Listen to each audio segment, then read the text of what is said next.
Saudara, penyandang disabilitas di Kota Banda Aceh akan menyusun draft rancangan kanun berisikan poin tentang penghormatan, perlindungan serta pemenuhan hak-hak disabilitas yang sejalan dengan peraturan pemerintah nomor 70 tahun 2019 tentang pemenuhan hak penyandang disabilitas di Banda Aceh, Sabtu pagi.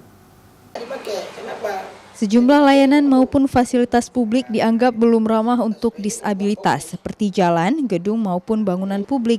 Bahkan beberapa fasilitas kesehatan yang biasanya dikunjungi oleh penyandang disabilitas tidak nyaman untuk diakses oleh mereka. Hal ini diutarakan oleh kelompok disabilitas yang ada di Banda Aceh. Padahal pemerintah pusat telah mengeluarkan peraturan pemerintah nomor 70 tahun 2019 tentang pemenuhan hak penyandang disabilitas untuk dipatuhi oleh pemerintah daerah.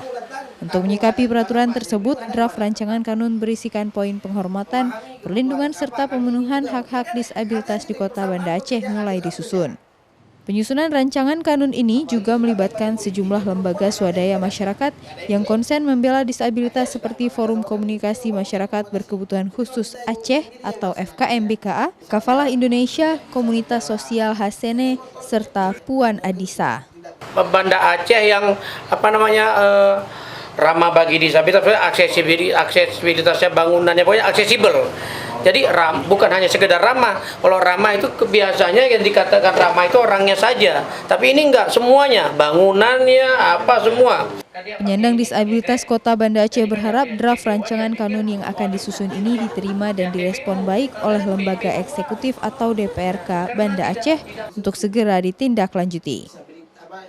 Nova Misdayanti, Kompas TV, Banda Aceh.